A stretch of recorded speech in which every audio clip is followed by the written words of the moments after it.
지금 중국판 리먼 브라더스 경고음이 나오고 있다. 자, 이 부분에 대해서는 저희가 굉장히 예전부터 경고했어요. 2019년에도 중국에서 연쇄 디폴트가 일어날 수 있다.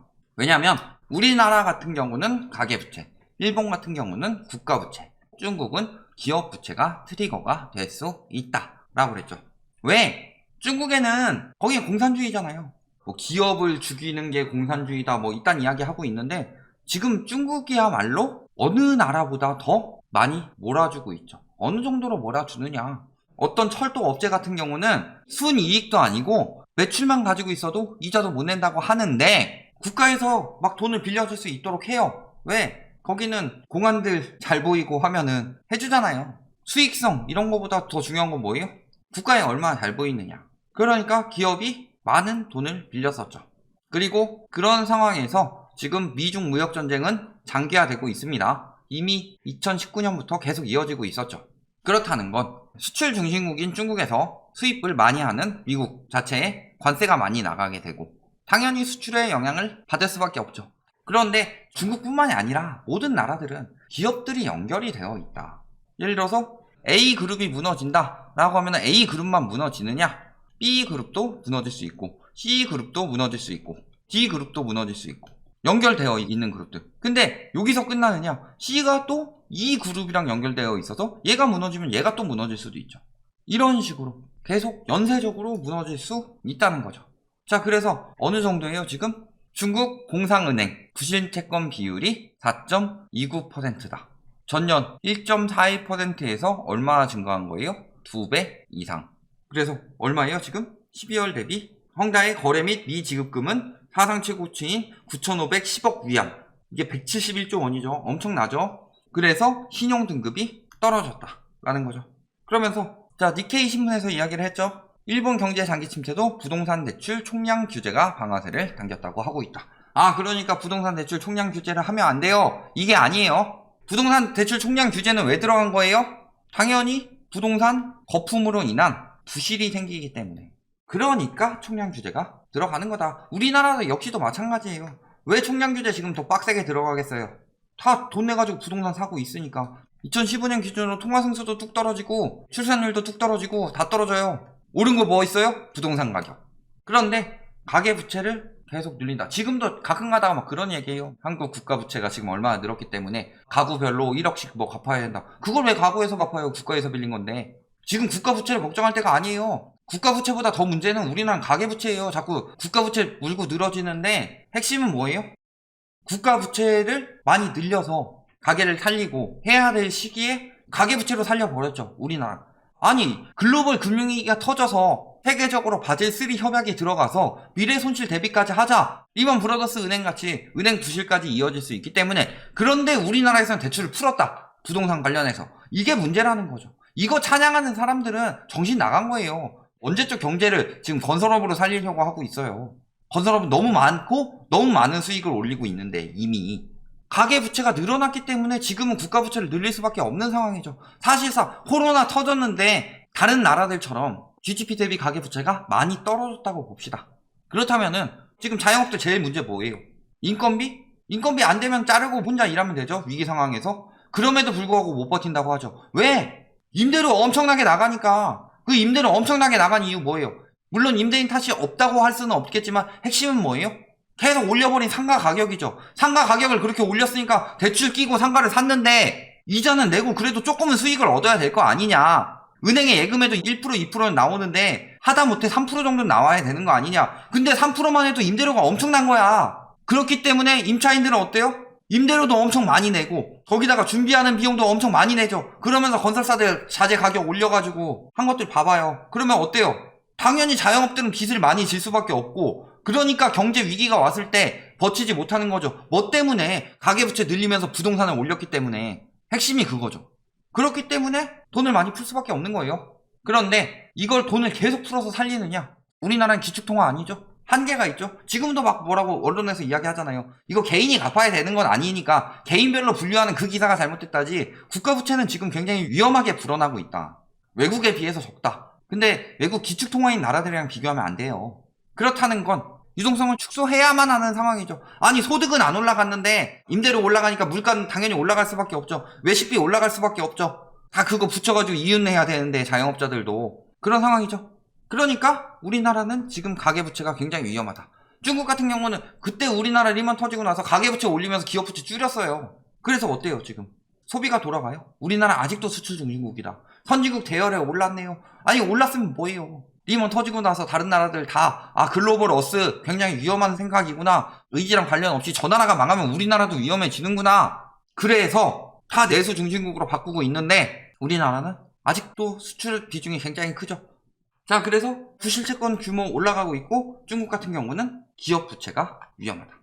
자, 그래서 중국 지수 보면 어때요? 자, 올라가다 떨어지다 올라가다가 결국에 지금 다시 떨어지고 있죠.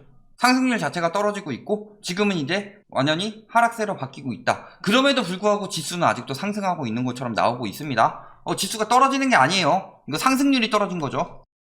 그럼에도 지수라는 거는 반영 자체가 늦어요. 반영이 늦다는 건 무슨 소리예요? 이미 떨어지고 있어도 오르는 것처럼 나타날 수 있다는 거죠. 예를 들어 우리나라 같은 경우 지금 9월 돼서 거래에서 하락 거래 비중은 45%로 늘었고 신고가 거래 비중은 36%로 줄었다. 그런데 집값은 계속 올라가고 있는 것처럼 나오죠. 반영은 늦은 거예요. 중국 이미 떨어지고 있는데도. 그래서 중국 저렇게 떨어지고 있죠. 우리나라 중국이랑 뭐 통화 수입 스와핑했죠. 그런데 문제는 뭐예요? 미국 달러 대비 위안화 가치가 떨어지고 있느냐? 중국이 저 모양인데도. 근데 원화 가치는 떨어지고 있어요. 원화 가치가 웬만한 나라들보다도 달러 대비 가치가 빠르게 떨어지고 있다. 그게 반영되는 게 환율이죠. 그렇다는 거는 중국을 걱정할 때가 아니라 우리나라를 걱정해야 될 때다. 중국 무너지는 거, 헝다그룹 망하는 거, 물론 이게 중국에 주는 영향보다 우리나라에 주는 영향이 크겠느냐? 요렇진 않지만 우리나라는 우리나라대로 우리나라판 금융위기를 생각해야 되는 거죠. 자, 리먼 브라더스 사태 터지기 전에 전개 과정 보면은 글로벌 금융위기가 왔죠. 글로벌 금융위기는 뭐 때문에 온 거예요? 리먼 사태 터지고 무너진 거죠. 왜? 4대 상업은행 중 하나였던 리먼 브라더스가 무너졌다. 무너졌다는 거 무슨 소리예요? 당연히 은행이 무너지면 연결되어 있는 많은 기업들은 피해를 입을 수밖에 없죠. 그렇다면 이 리먼 사태가 왜 일어났냐를 봐야 되죠. 지금 중국에서는 리먼 사태를 바로 걱정할 정도죠. 왜? 기업 부채가 높고 기업이 무너져서 은행에 영향이 갈까봐. 그런데 미국 같은 경우는 리먼 사태 터지기 전에 무슨 일이 있었어요? 서브프라임 모기지 사태가 있었죠. 서브프라임 모기지 사태 뭐예요? 프라임 등급 잔뜩 넣어놓고 여기다가 서브프라임 몇 명 껴넣어가지고 요거를 전체적으로 뭐 A 플러스 AAA 신용 등급 받아서 대출을 막 내줬다. 근데 이 사람들은 무너져도 자산이 예를 들어서 100억 가지고 있는 사람이 10억짜리 사가지고 10억짜리 집이 1억까지 폭락했다고 해서 이 사람이 죽진 않죠. 근데 문제는 뭐예요? 이 서브프라임들은 가진 돈이 1000만 원인데 막 10억씩 빌려줘서 10억 집을 사게 만들었다. 하다못해 그 예전에 빅쇼트 같은 거 보면 무슨 일이 있었어요? 아마 개 이름으로도 빌려주고 죽은 사람 이름으로도 빌려주고 그랬잖아요. 근데 이게 1억으로 떨어져 봐요. 이 사람이 1000만 원 가지고 있는 사람이 갚을 수 있었겠느냐? 그렇게 되면 어떻게 돼요? 주택이 뚝뚝 떨어지고 있죠. 금매 나오다 못해 경매 공매 나온다. 경매 공매 나오고서 결국 이 사람들 도주하면 그 부담은 누가 다 떠안아요? 은행이. 근데 당시에 어떻게 했어요? 예를 들어서 은행이 10억을 가지고 있는데 9억을 대출로 내주고서 한 1억 정도는 8% 이상 가지고 있어야 되니까 자기 자본 비율로 가지고 있었다. 그런데 그럼 돈을 더 못 빌려주죠. 그런데 집값이 계속 올라요. 계속 빌려는 사람들은 늘어나. 그러니까 뭐 한 거예요? 요거를 가지고 담보증권 해준 거죠. 담보증권으로 해서 다른 금융사에서 9억을 빌려와요. 그럼 또 10억 됐으니까 또 9억 빌려주고 또 이걸 가지고 증권 만들어서 빌려주고 그래서 거품을 씌운 거죠. 여기에다가 보험까지 막 들어가지고 MBS 증권 잔뜩 해다가 여기다가 손실 나면은 그거 물어준다고 보험 만들어서 CDO 막 이런 거 만들고 그랬잖아요. 근데 무너지니까 얘만 무너지느냐? 여기까지 다 영향 받는 거죠. 그러니까 크게 터진 거죠. 근데 우리나라는 은행권에서 이 정도까지는 아니에요. 이미 바젤3 도입하고서 은행권에서는 지금 돈 안 빌려주는 이유 뭐예요? 빌려줬다가 원금 떼일까봐. 그런데 요런 문제는 있다는 거죠. 그래서 중국에선 기업으로 리먼 사태 걱정을 한다면 우리나라는 서브프라임 사태를 걱정해야 된다. 그게 만약에 크게 터지면 여기까지 이어질 수도 있죠. 예전에 리먼 직전에 우리나라 역시도 많이 올랐었죠. 참여정부 때. 근데 터지고 나서 어떻게 됐어요? 나중에 저축은행들 싹 무너졌죠. 그나마 미국에 비해서 집값이 덜 올라갔고 규제를 억제하니까 1금융권까지 안 무너진 거지. 미국 서브프라임 모기지 사태 터질 때 GDP 대비 가계부채가 98.6%인데 지금 우리나라 어때요?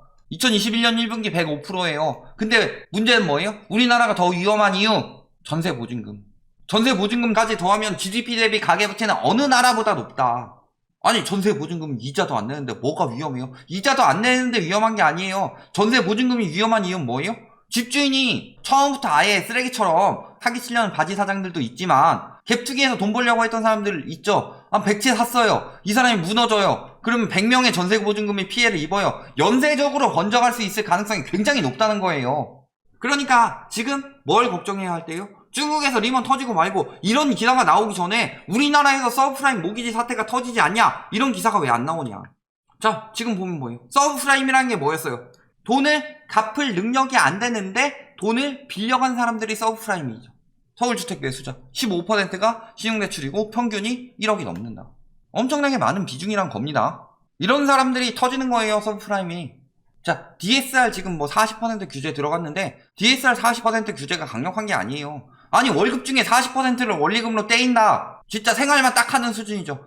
근데 이걸 뭐 엄청난 규제인 것처럼 이야기하고 있는데 못 갚을 돈 밀리는 거예요. DSR 40% 이상은. 예전에 리먼 터지고 나서 무너질 때 하우스 푸어의 개념이 DSR 20%였어요. 근데 지금 40% 우습게 생각하고 있죠. 원리금 중에서 지금도 뭐 이자 올라봤자 얼마 안 오른다 이 이야기 하고 있죠. 이자가 문제예요. 원금이 나가는 게 훨씬 더 커졌는데 거기다가 그렇게 해서 영끌해가지고 생활비 빼고 다 쓰는 거 심지어는 빚까지 적으면서 하는 건데 그게 괜찮아요? 그게 서브프라임이에요. 보면 누가 많이 떠안았다? 30대.